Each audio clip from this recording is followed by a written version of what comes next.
Le 13 novembre 2022, la vie de Capucine Anna va changer à jamais en donnant naissance à son premier enfant, sa petite Lola. Fruit de son amour avec Victor, Lola apporte un bonheur indescriptible à ses parents. Un accouchement idéal, c'est pour le podcast Parentissage de Galia que Capucine Anna a bien voulu se confier sur sa nouvelle vie de maman. Dans un premier temps, elle est revenue sur sa grossesse qui s'est très bien passée. J'ai presque l'impression que c'est passé trop vite et que je n'ai pas eu le temps d'apprécier cette grossesse. Entre le déménagement, les fiançailles etc. Il s'était passé beaucoup de choses durant cette période, et Capucine n'avait pas la sensation d'être enceinte les 4 premiers mois car cela ne se voyait pas. J'espère que la deuxième grossesse, je pourrai un peu plus en profiter. Complexée de sa maigreur, elle était également ravie de se voir prendre du poids avant de connaître un accouchement express après avoir poussé une fois et demie seulement. Après plus compliqué, c'est finalement une fois la petite au monde que le tout s'est compliqué. Je pense que j'ai fait une très grosse erreur à la maternité, ce sont les visites. Dès que Lola est née, je suis remonté dans la chambre, on était 12. Le lendemain pareil. Avec le recul, je pense que ça m'a énormément fatigué et il faut profiter de la maternité pour se retrouver en amoureux avec le nouveau-né pour redescendre un peu. Elle pense que cela a joué sur la fatigue qu'elle a emmenée avec elle à la maison. Normalement j'avais 3 semaines encore pour me préparer et elle est tellement arrivée subitement, je n'étais pas du tout prête à ça. Le temps de réaliser tout ça, ça prend un peu de temps et c'est un peu compliqué au niveau des émotions.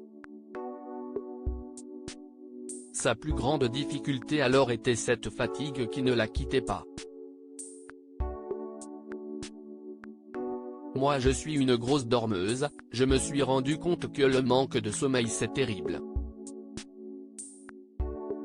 J'insiste bien sur ça. Ma psychologue, parce que je me suis fait suivre car j'ai fait un baby blues, elle m'a clairement dit, la fatigue avant était un mode de torture.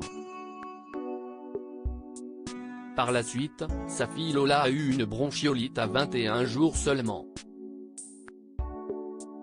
Capucine Anna ne dormait plus durant les 4 jours de surveillance de sa fille par le personnel médical.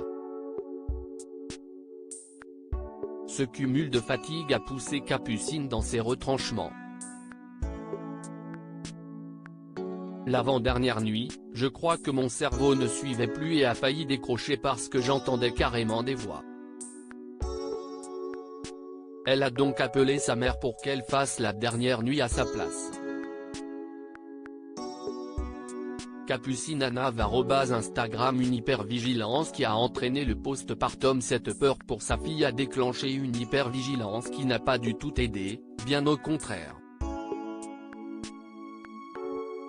J'avais vraiment cette sensation qu'il allait avoir un truc dans mon cerveau qui allait péter et qu'on allait devoir m'amener en maison de repos. Je n'avais plus de force, j'étais épuisé. J'avais reperdu tous mes kilos de grossesse en 21 jours, voire même moins. Je n'avais même plus le temps de manger. Ça a été une période très compliquée qui a fait que j'ai déclenché une hypervigilance. A-t-elle déclaré avant de confier que c'est de là qu'est née sa dépression postpartum. C'est à cause de cette hypervigilance que je suis passé en dépression postpartum. Pour moi la dépression postpartum c'était le rejet de son bébé. Donc je n'avais pas la sensation d'être en dépression postpartum. il y a une différence entre la dépression post-partum et le regret maternel. Son cerveau ne se mettait jamais en off à cause de ses angoisses au sujet de sa fille.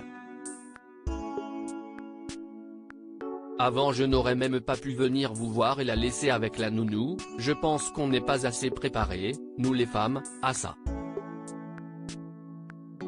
Capucine Anave, qui a fait 5 mois de dépression post-partum, demande aux jeunes mamans de ne pas avoir honte de demander de l'aide.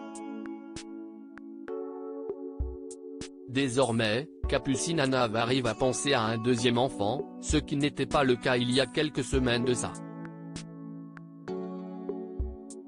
J'ai traversé des mois un peu difficiles au début, chose à laquelle je n'étais pas préparé, mais ça va beaucoup mieux.